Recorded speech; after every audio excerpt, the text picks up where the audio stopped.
Good day, everyone. We are assigned to tackle about dialectal tradition, and it will be presented by Bino Cristel Maristella, Filiminiano Gijairomar, Gigilio Glyceline, Palacio Faith Marie, and Trezona Jessie Marie. Table of Contents. First topic will have general introduction will be discussed by Bino. Second, overview of the key ethical issues by Filiminiano. Dialectical Tradition by Gigilio, and perspective on the key issues will be discussed by Palacio and Trezona.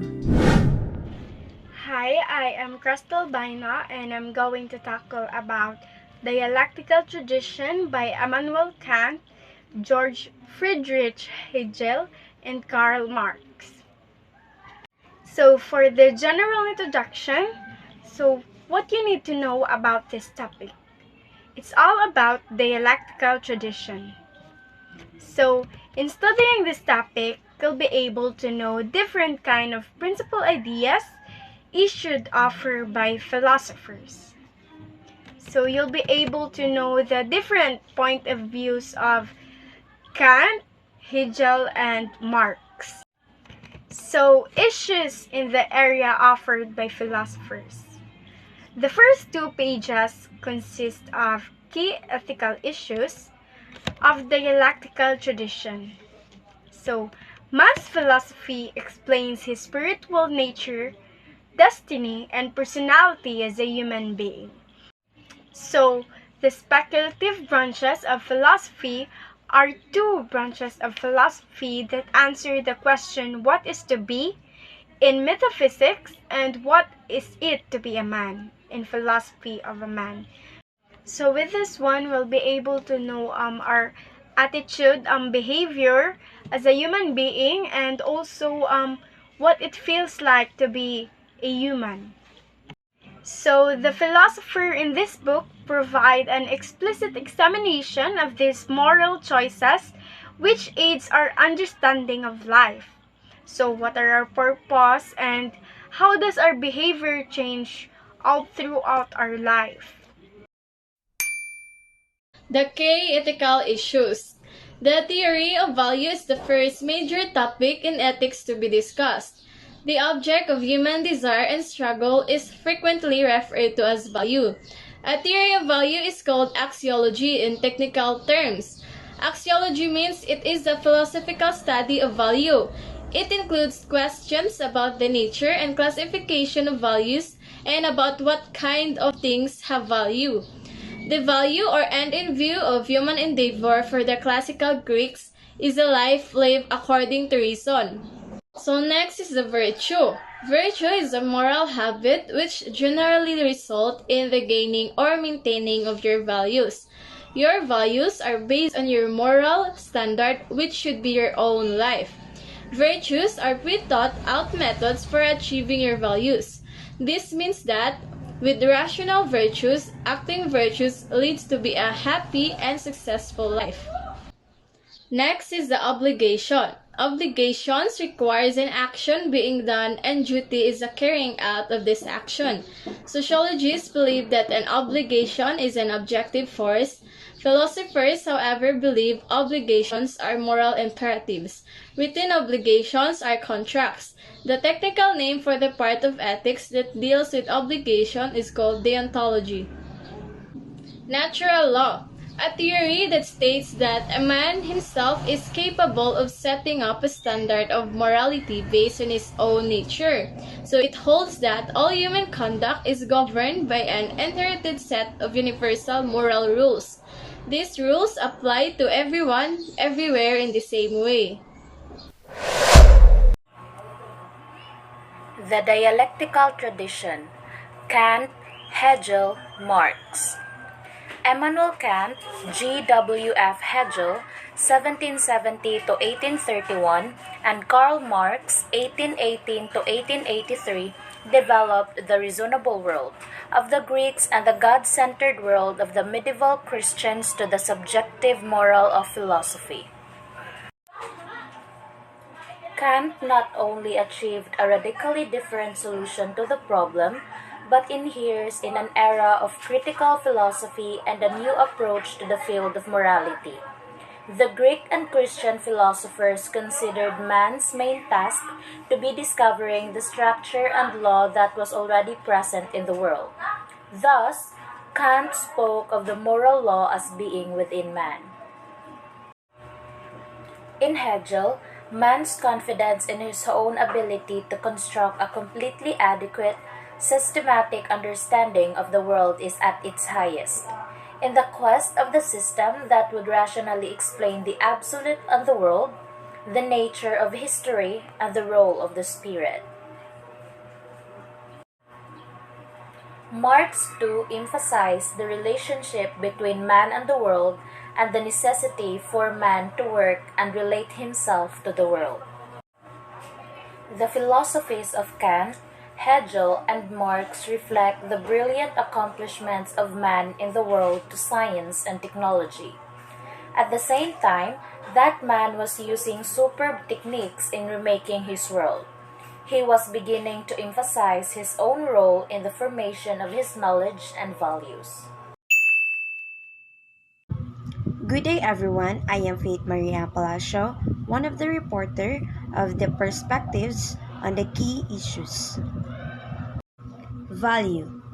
The dialectical tradition is a way of understanding a subject that has its roots in ancient Greece. The word dialectic comes from the Greek for conversation, and the dialectical tradition was based on the idea that different viewpoints could be combined to find the truth. This tradition was continued by philosophers such as Socrates, Plato, and Aristotle, who all used dialectical reasoning in their work. The dialectical tradition reached its peak in the work of Hegel, who argued that all reality was based on contradictions. However, the tradition has been critiqued by many philosophers who argue that it leads to dogmatism and a refusal to consider alternative viewpoints. Despite this criticism, the dialectical tradition remains a valuable way of understanding a subject. It allows for different viewpoints to be considered and for the truth to be found through discussion. Obligation. The dialectical approach is a method of reasoning that builds on the idea that truth is always multidimensional and complex. It typically involves four steps: thesis, antithesis, synthesis, and return. Thesis is the initial statement or proposition. Antithesis is the opposing argument. Synthesis is the resolution of the two arguments, and return is the application of the newly resolved argument to the original proposition. The dialectical approach can be helpful in gaining a comprehensive understanding of a topic by forcing us to consider all sides of an issue and to think critically about our own position. However, it is important to remember that there is no obligation to use the dialectical approach. Sometimes, the best way to understand something is to keep it simple. So, natural law. The ethics of Kant is intuitionistic, which means that the standard of morality will only be found if a man recognizes that the moral law is within. This means that the standard of morality kay makita if ang person i-recognize niya nga ang moral law is inside him and only him. Intuitionism is the view that man's call to duty and lawfulness is an inner demand which makes itself clearly heard. So since moral lawfulness concern the inner man, ang morality kay dili na siya ang proper quality of outward behavior. The intuitionist kay nag-advises following the inner dictates of duty without regard for the consequences. And also, we must note that Christian golden rule is an essential part of Kantian ethics. Kant translated, "Do unto others as you would have others do unto you." So the moral laws are valid for all men.